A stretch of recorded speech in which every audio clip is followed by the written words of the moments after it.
Good afternoon, everyone, and welcome to Memphis, I Guess, Water's Water System Status Press Briefing.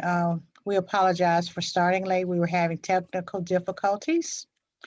Today, our guests are MLGW's President and CEO, Jarl J.T. Young, Nick Newman, who is the Vice President of Engineering and Operations, Ronné Adkins, who is the Director of External Affairs for the Tennessee Department of Environment and Conservation. And we have David Money, who is the Environmental Fellow with the Division of Water Resources for TDEC. Welcome, and thank you all so very much for coming on today to share information with our customers and the public. JT, you want to kick it off? Sure. Thank you, Gail. Good afternoon. Hope everyone's doing well. As you know, the weather, of course, in this area has certainly improved. You never know that it was 1 degree a week ago, and we seem to see that improving. And likewise, we are seeing improvement in our water system, and we are seeing some things. I think Nick will give you some more details, but as an overall, you know, we've been using the red, yellow, green status to kind of give you an overall picture. Today, we can say that overall we've transitioned to the yellow status. That's just at an overall level. We still have areas where pressures aren't operational, but we do see overall pressures going up, and we are seeing better performance out of our pumping stations. And that's, I think, largely due to the fact that many of the main breaks that you'll hear more about that later, but we've addressed a lot more of those, as well as some of the service ruptures that we've talked about in the past. So we're seeing a bit of a reduction in the leakage, and I think we can tell you that if you remember seeing that the chart that showed the number of gallons every day going up and up, that's been going out, that's beginning to reverse now. And so that's an indicator that that we're seeing better pressure on our system. Still got a little ways to go, but the great news is that we are rounding the corner. The patient is moved out of ICU and is transitioning to what may be progressive care or even into an individual room so that they can get a little bit more assistance before being discharged from the hospital. So it's good news in that regard. Want to make sure that everyone knows there was a lot of work yesterday done on restoring and repairing broken mains. Again, I talked about the pressures. We still are in the boil water advisory era, as well as the request of our customers to conserve. I think the folks from TDEC will be able to talk to us a little bit more about how we transition out of that and give us some more information on what may be required, especially as it pertains to testing. I think we need to cover that today because we're looking at beginning some of that actually today and tomorrow.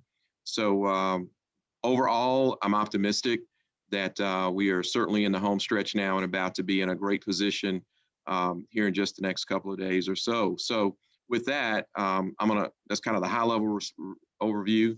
I'm going to ask Nick, if you would, to kind of give us a few more specifics, and then we'll certainly be glad to take any questions.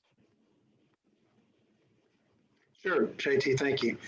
So I've got the daily report up for our system performance, our system status. So if you see, we've moved our system status from red to yellow today, and JT talked about that.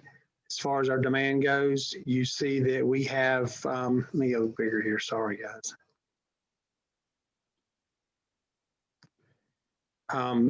You see that may be worse. Is that okay? Yeah, you went backwards. Okay, let me do this. I'm sorry.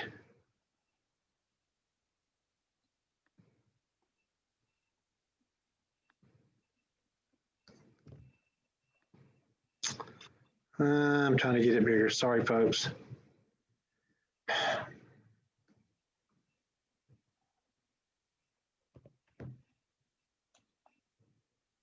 Well, I'm not, can y'all see it okay? I apologize. Just talk from it, Vic. That's okay. I apologize. So like I said, you see that we have dropped our demand down on our system right here. So that is an indication that we are getting some mains cut off, and also a big contributor, as we've been saying, is customer service lines that are busted and fire protections that are busted. We're getting those continually shut off. So we're at the 89 main breaks. We had 12 yesterday. I checked today, this morning, a little earlier, and we were already up again to 12 today. So we are seeing those numbers being consistent. As far as the main break goes, like I said before, the more of those that we get completed, the better off we are on our pressures throughout our system. Moving down to our production wells, we're at 99, and I got a question on that yesterday about our wells. So we are pretty much, as far as the crisis goes, we are pretty much at our capacity. We may get 77% on our wells, but I explained yesterday that the rest of those wells are long-term repairs that we'll have to take care of. This is going to be really small unless I figure out how to make this bigger. So if you look at our pumping station detail there, several of our pumping stations have moved out of the red category into the yellow, into the green category. The two that we've got left there, Mallory and also Allen, they are left on there because we do feel like we are going to get a couple more wells on at Mallory, but we are continue to have some pressure regulation issues in both of those areas. We feel like we're going to get some of those resolved today, and hopefully get those wells, those productions plants moved on to yellow or green. Along with that, we do know we have an issue that we've got crews on out kind of in the Raleigh area for our north system. Like JT said earlier, that our pressures are really increased all over the county, with the exception of, we do know we still have some issues on the very north edge of the county into Tipton County, where customers are still experiencing low pressures or are still not having water. So we're pushing to get that done, completed today, take care of that problem on that line that we have going north. That should help that. JT also talked a little bit earlier about the number of cutoffs. So we're at a little under 4,000 cutoffs. We did 624 yesterday. And like I said before, those are the meter cutoffs that customers have leaks on their line, or fire protections that is leaking on the customer side that we get turned off. And we're each day we're learning that is a considerable amount of the leakage that we are experiencing. So if you, like we said before, if you've got an issue with that or you see that, please continue to let us know about it. I think that's the cap. Oh, also we do have outside contractors in here today to help us with leak detection. They are going to the areas where we feel like we do have some issues on our water mains and doing leak detection for us, so that we'll be able to find some more leaks that we have. We got crews out that aren't doing work. They're not in the water area, but there are other areas that are out looking for leaks, and they have actually found a couple of broke mains today and several broke services. So we pulled resources for some other areas within MLGW to help us in this restoration effort. So that's all I had, JT.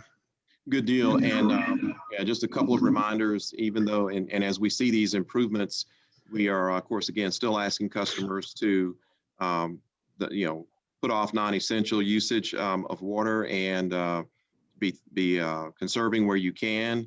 And also, just as another reminder, we still have, for the foreseeable future or until further notice, we have discontinued cutoffs for non-payment. So I just want to remind everyone that's still in effect, as well as beginning next Tuesday, customers can call in if they need additional time to make bill payments. They will be able to call in beginning next Tuesday, March 2nd, to sign up, if they're eligible, sign up for the longer term up to 12 months repayment plan for bill payments. So the news is, I think, today optimistic. We're still not where we need to be yet. Again, the patients out of ICU, we're doing better. Looking forward to some great news here the next day or two, even better news. Okay, so Adrian, Adrian with Associated Press, we'll start with you. Thank you very much.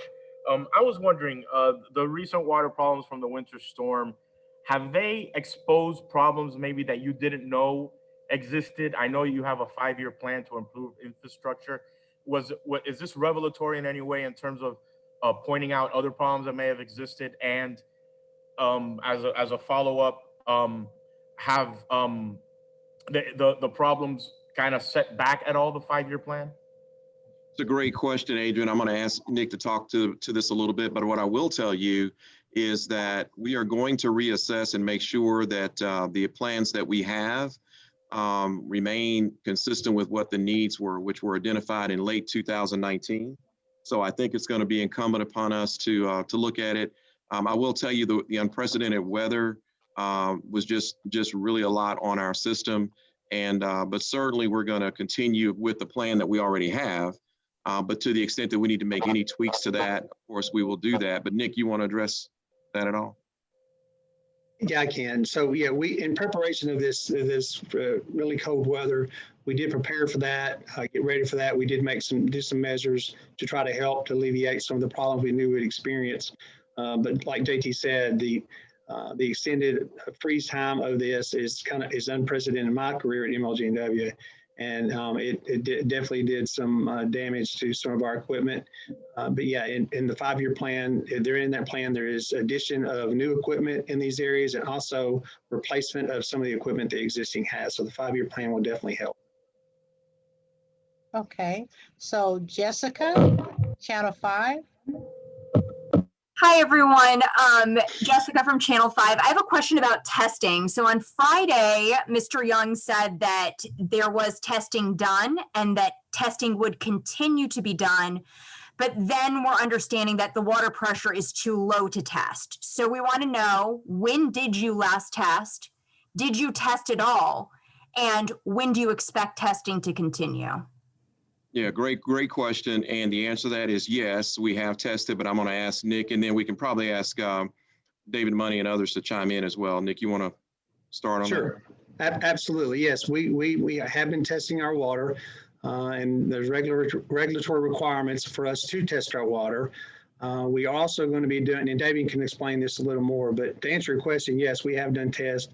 We've done tests on the water yesterday.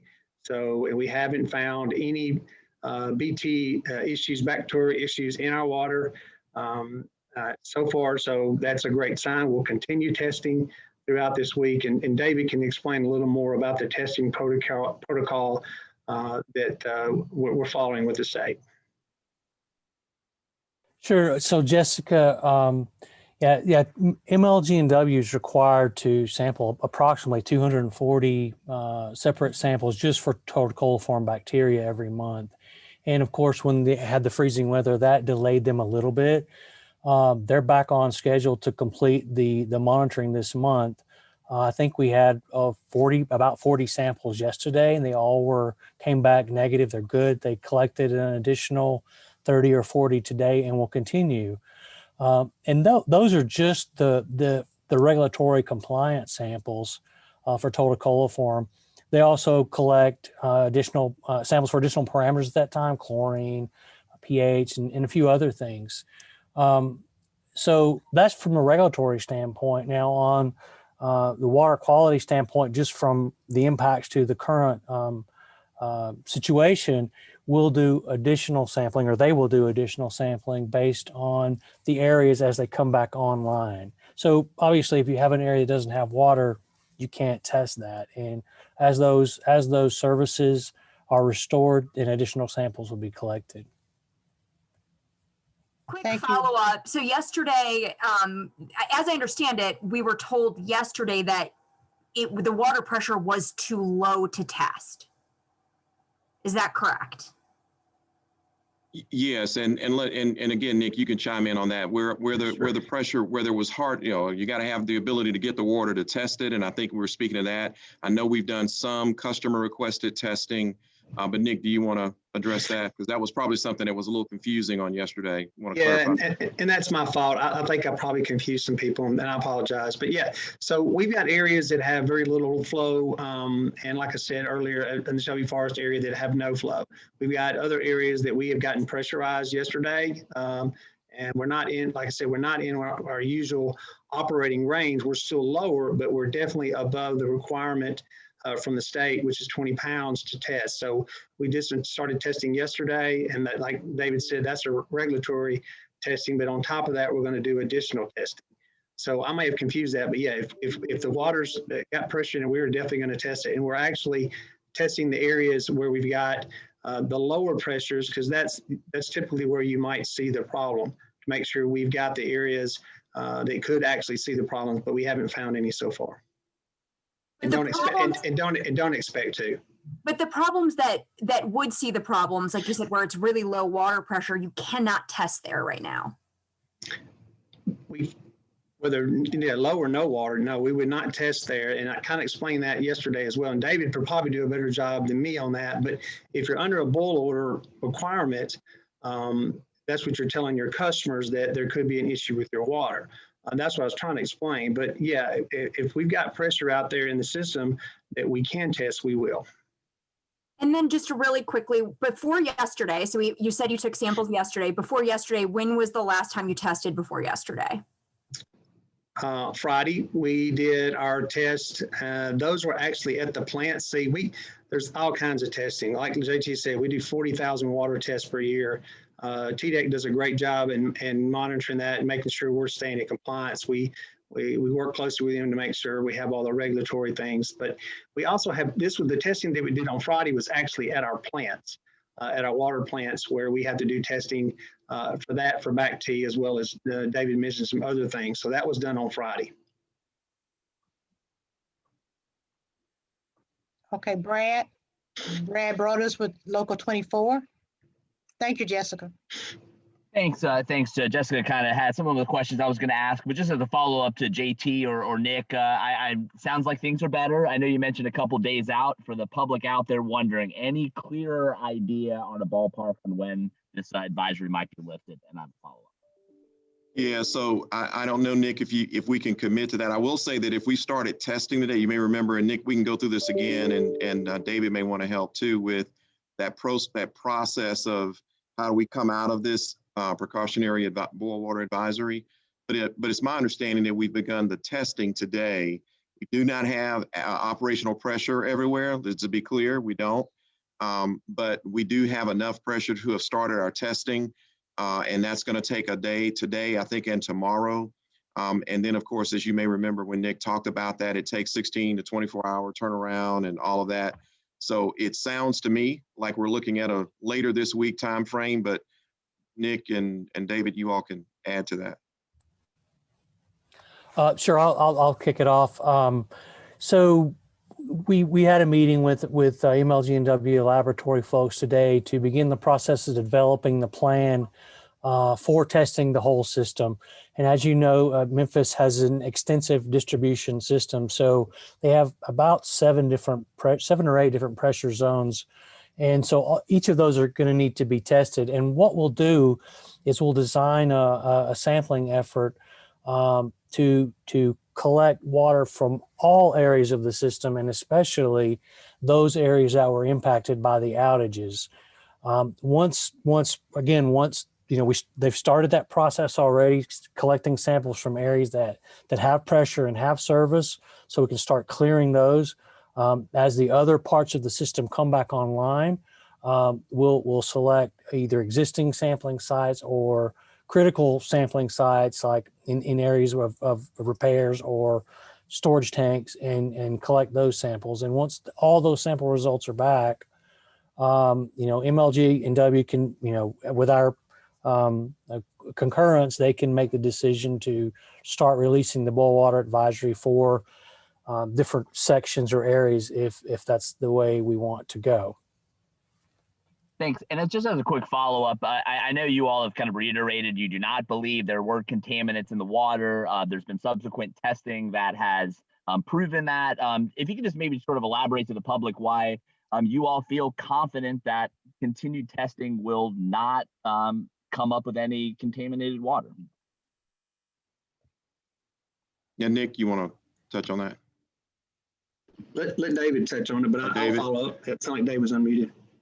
Sure. Well, MLG and W are so the reason that we issue the precautionary boil water advisory is because of losses of pressure, and those losses of pressure are primarily due to not totally, but a lot of it are due to line breaks.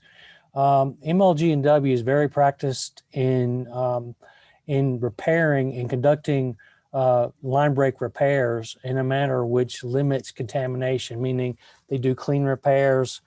We seldom have issues after repairs. So what's left is going to be areas of low pressure where there may be a line that has imperfections. Maybe there's a seal that's not that great, or a small pinhole. If we have sufficient outside pressure and contaminants that can potentially come in there, that's where you're going to see contamination. So the pressure is considered one of the multi-barrier approaches to public health protection. And the other one that we have in the distribution system is the maintenance of a chlorine residual. So the chlorine residual hopefully is going to take care of any other organisms that might find their way into the pipe. So that's why we say, because of their good work history on repairs with the maintenance of the chlorine, we don't expect to find problems. Okay, so we thank you for that information. We'll move to Laura Testino with the commercial appeal. Hi, yeah, I have two questions. First would be this, you mentioned a little bit earlier that you guys had gotten some assistance with some contractors. And just curious if you could describe a little bit more what was, what you guys asked them to do and what was found from their work with MLGW. And then I'll have a follow-up. Sure, absolutely. I can answer that. We have contractors in here doing leak survey, and what they do is they have devices they put on our water distribution system that sends signals or pulses down the line. That's a simplified answer of what they actually do, but it's able to find leaks within our system that we can't find. And I've explained earlier that a lot of times you'll have a break in a line that will go straight to a drain or they don't really surface. So that's going to help us find those leaks that aren't surfacing that we're not able to find to the surface. And they just started this morning. They got here yesterday and they started, but I haven't heard any results from what they're doing here today. Okay, so now we will move with Chris. She had a follow-up, I think, Gail. Oh, did you? I'm sorry. Yeah, I appreciate it. Thank you. I also cover schools in the county, and they just, as you guys were starting your presser today, announced that employees or they'd keep buildings closed again tomorrow. Students are set to go back on Monday. And just wondering if you could describe a little bit. I understand you're probably not going to give me a timeline, but if you could describe a little bit, whether or not it would be safe for a school system with several hundred school buildings to open under a precautionary boil advisory, and what might have to be overcome for that to take place. Can we give that one a shot, JC? Yeah, I think so. Yeah. Yeah. So yeah, as long as they can comply with the boil advisory, then they can stay open. And we've covered that one a few times where, washing hands is fine, all that's fine. But if they're going to ingest the water, it needs to be boiled for 3 minutes or provide bottled water. So if they can comply with those requirements, I believe they can open.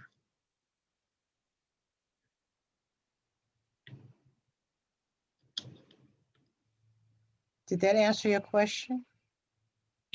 Hey, let me add something to that, by the way. We have a key account area here at MLGW that helps with groups like that. They've been in close contact with them daily to give them updates of where we are.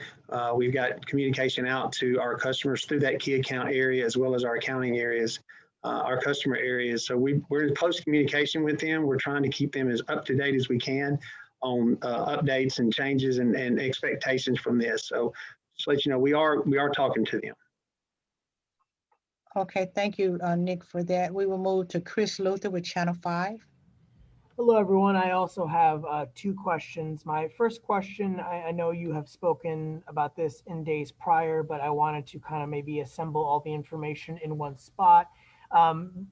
People are concerned about their bills, how much they will have to pay, especially if they've had line breaks or large leaks in their home or on a property that they own.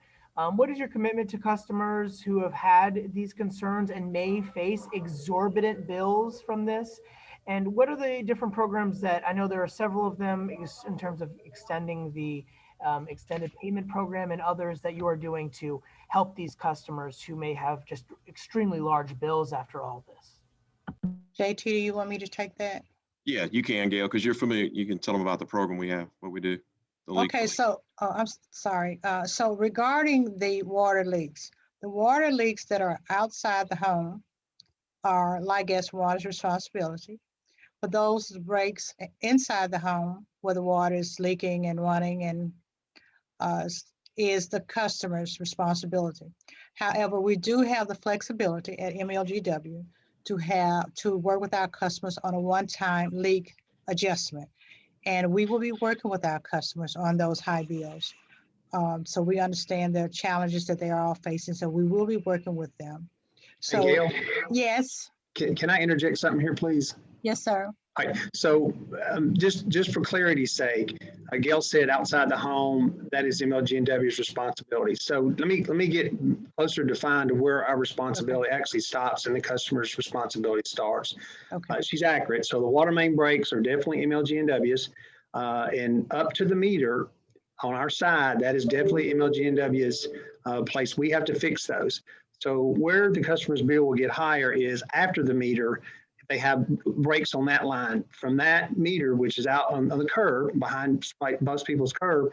That's where their line starts. So if they have a broken line in their yard behind that meter, that is the customer's responsibility as well. But I know Gail was talking about water main breaks, and those are definitely on MLGW's side of the meter. But anything past that meter, and y'all got the round meter box that sits out in front of your house, kind of in the grass plot there or in your driveway, past that into the house is your responsibility. Sorry, Gail, I just want to make sure we were clear. No, we need that clarification. I appreciate that.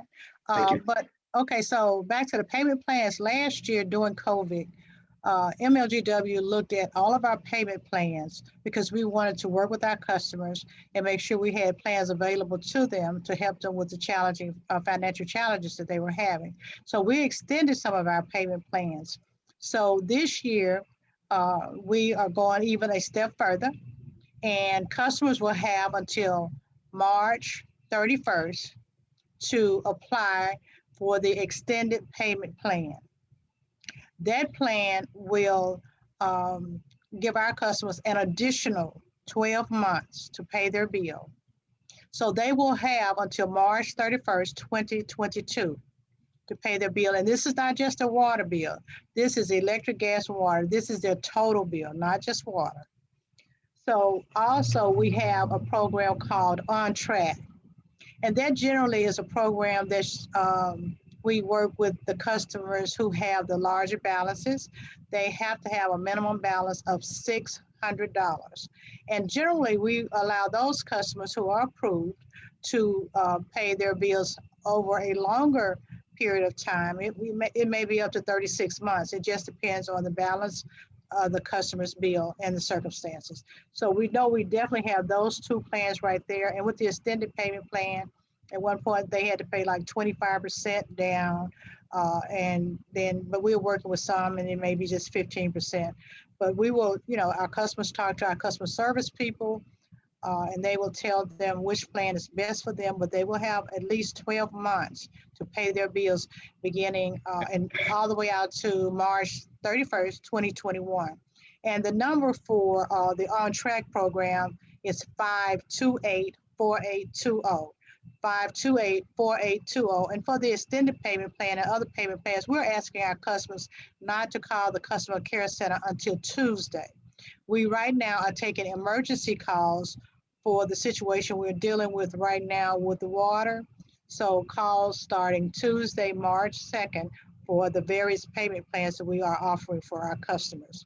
Are there any other plans that you wanted to,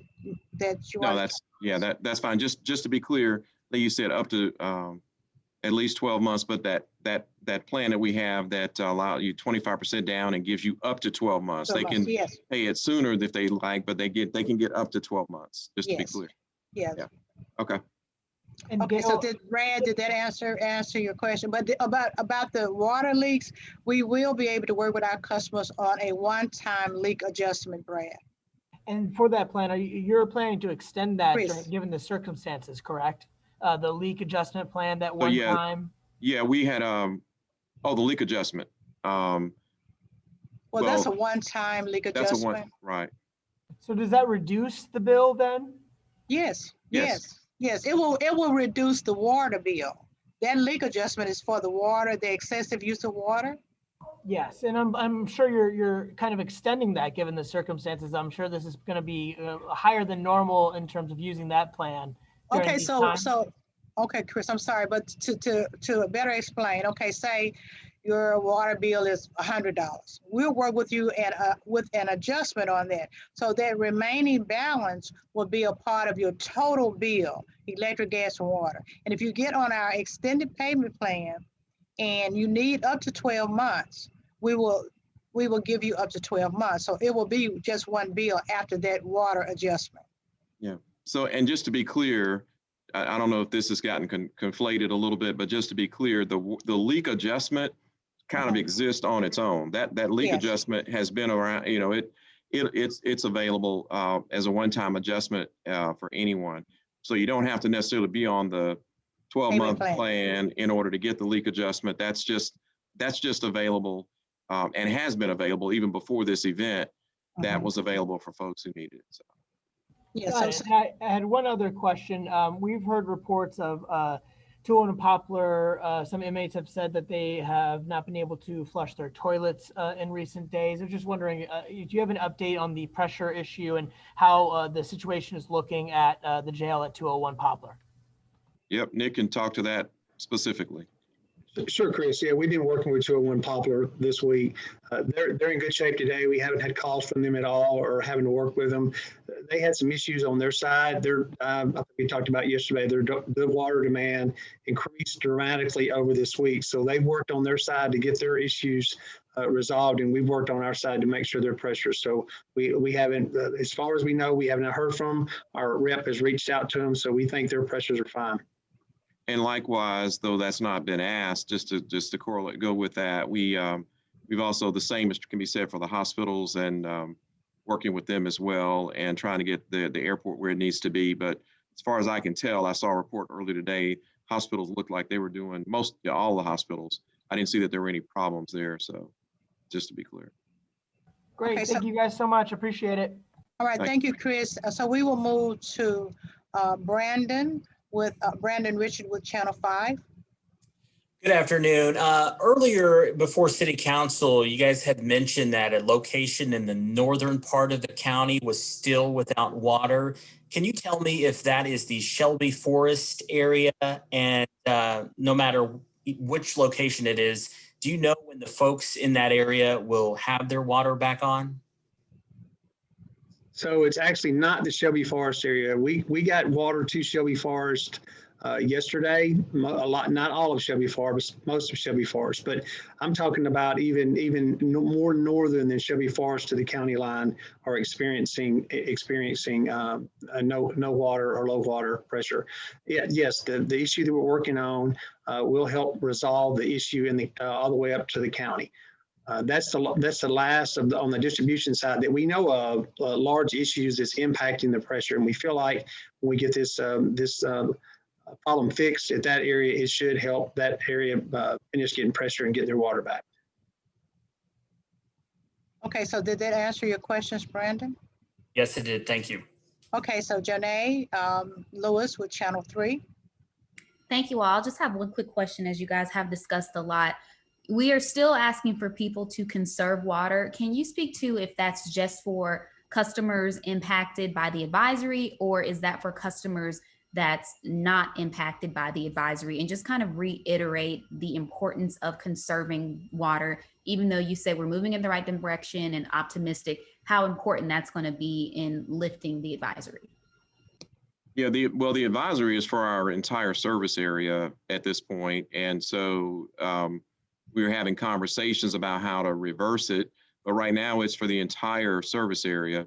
So that boil water advisory is there. And so, and as is the conservation request is for the entire service area.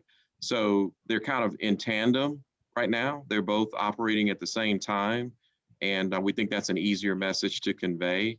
So now, some customers who did not have pressure or much water pressure may be realizing more of it now, right? And but that does not negate the need for them to adhere to the boil water advisory at this point until it's lifted. No matter your pressure at your home or business, you should adhere to that advisory. I don't know if that answers the question or not. I guess I was referring to, I think you guys previously said other places like Germantown, they were assisting. So is it helpful if people in those communities conserve water as you're kind of relying on them?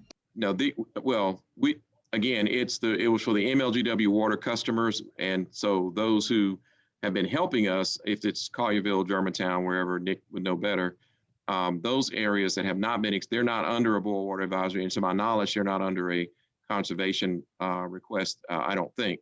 So I think it's just I know it's just the MLGW customers.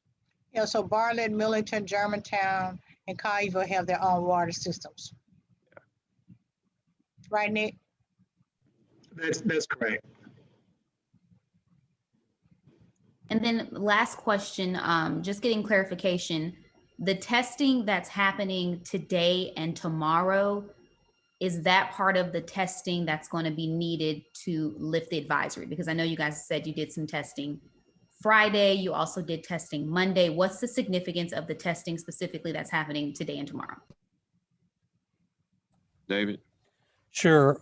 So it is significant with respect to two different issues. One, it's a regulatory requirement for them to do the monthly testing. So it's incumbent upon MLGW to fulfill that requirement.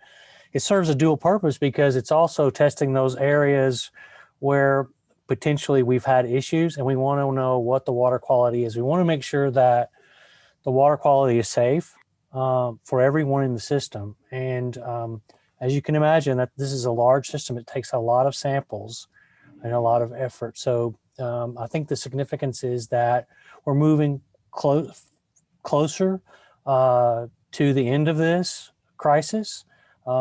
And I love the analogy that Mr. Young has used. The patient's out of critical care. So I think that's good. And yeah, we're moving in that direction. So it is significant. Okay, so Janae, did they answer all of your questions? Yes, ma'am. Thank you. Okay, Brad Broders with Channel 24. I'm good. Thanks, everybody. I've already asked my question. You did?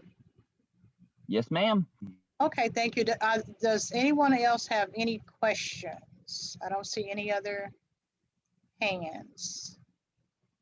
Okay, so since we don't have any other questions, David, I would like just for our public, if you could tell us from A to Z, how do you go about issuing a boil water advisory and all the steps in between and how you get out of the advisory? Just give us a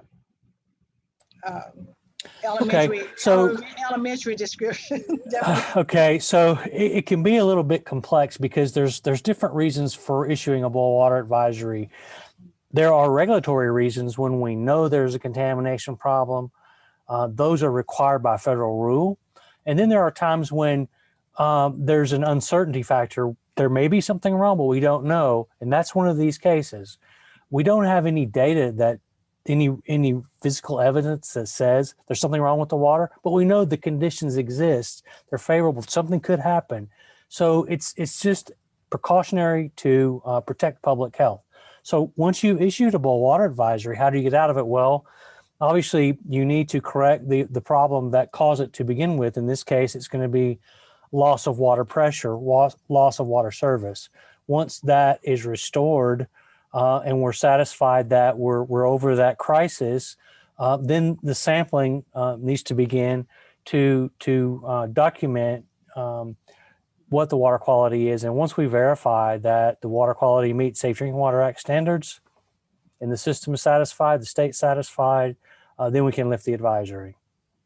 Okay, thank you for that. So Ronné, is there anything that you want to share with with the media, our public, our audience, our customers before we leave? David's covered it very well regarding TDEC's role here. I guess I'd just like to say that TDEC does recognize that this has been a challenging time for the city of Memphis, and we have been and will continue to be there to support Memphis and MLGW in its work to ensure that safe, clean water is restored. And I'd just like to also say that I live here in Memphis and have seen firsthand these impacts that it's had on our city. And so, we are very vested in ensuring that the water is restored to the proper conditions. And so thank you, President Young and staff, for inviting us here today. And we are here and ready to support as needed. Okay, so we do have, thank you so much. I appreciate that, Renee. Thank We you. do have one more question from the commercial appeal. Laura? Yes, thank you. If there's time, just wanted to ask, I don't think I got from you guys an expected timeline of the work from the folks who are contracted out to kind of check for additional leaks. You know, at what point do you think that you'll feel secure that all of the leaks have been found that you're looking for? So they're here just to try to help us find the leaks that are impacting our system. Honestly, they will be here until we get our restoration efforts so we can determine our pressures are normal, we're back in our operating range. Like I said, we're not to that point yet.